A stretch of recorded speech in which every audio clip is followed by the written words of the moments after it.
আসসালামু আলাইকুম। যারা আমার ভিডিওটা দেখছেন সকলকে শুভেচ্ছা এবং আমার চ্যানেলে যারা নতুন অবশ্যই চ্যানেলটি সাবস্ক্রাইব করে আমাদের সঙ্গে থাকবেন।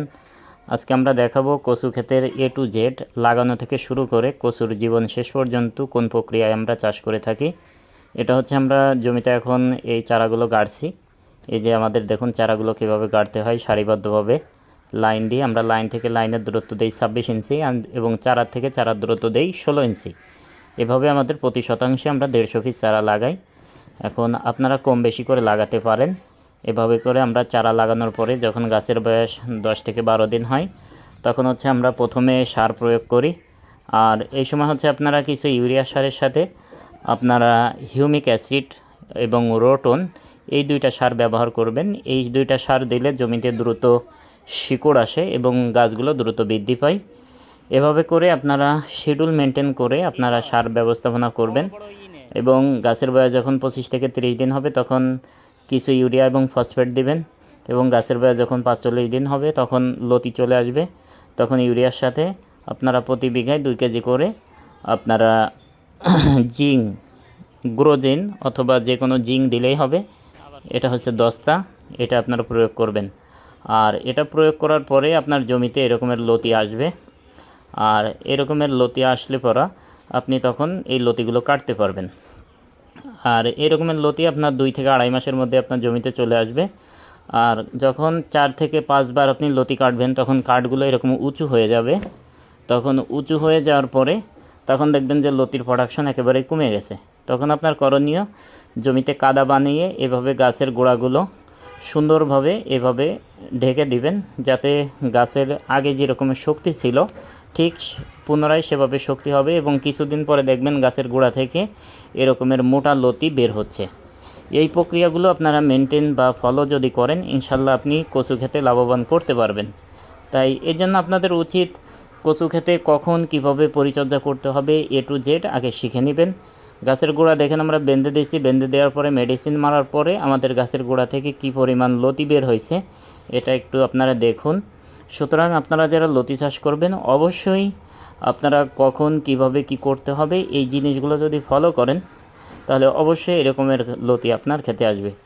আর এই যে লতিটা দেখছেন এরকমের লতি যখন আপনার খেতে আসবে তখন আপনার 1 মণ লতি হতে 1 থেকে 1.5 শতাংশ জমি লাগবে, তার থেকে বেশি লাগবে না 1 মণ লতি হতে। এই জন্য আমরা বলি যে কাঠায় আমাদের 1 মণ করে লতি হয়, আমাদের 33 শতাংশ বিঘায় এইরকম যখন ফলন আসবে তখন আপনি 14 থেকে 17 মণ পর্যন্ত লতি উঠাতে পারবেন। এই জন্য আপনাকে পূর্বে যে টিপসগুলো বা পূর্বের যে দিক নির্দেশনাগুলো দিয়েছি আমরা এগুলো অবশ্যই আপনি ফলো করবেন, তাহলে আপনার গাছ থেকে এরকমের লতি আসবে।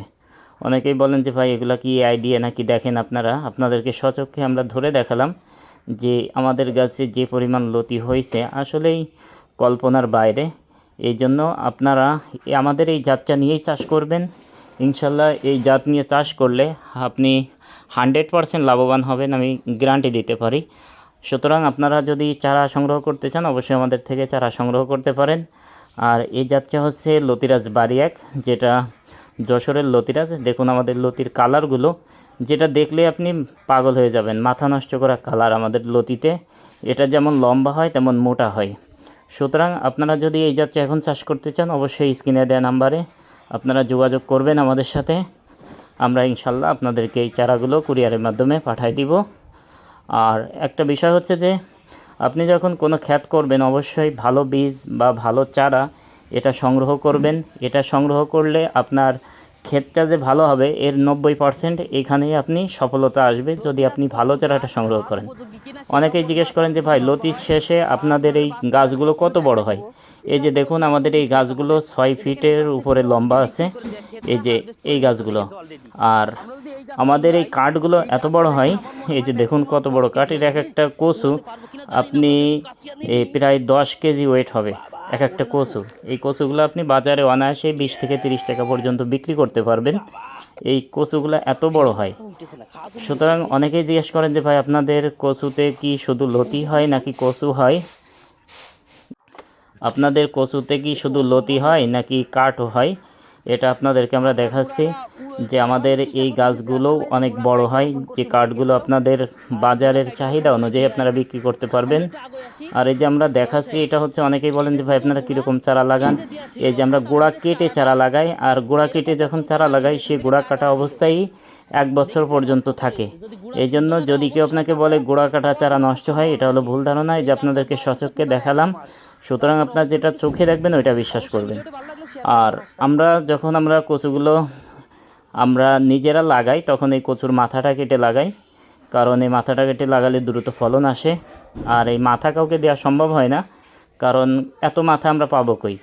আমরা আমাদের জমি লাগানোর সময় আমাদের পুরাতন যে ক্ষেত আছে, ক্ষেতগুলো থেকে আমরা এই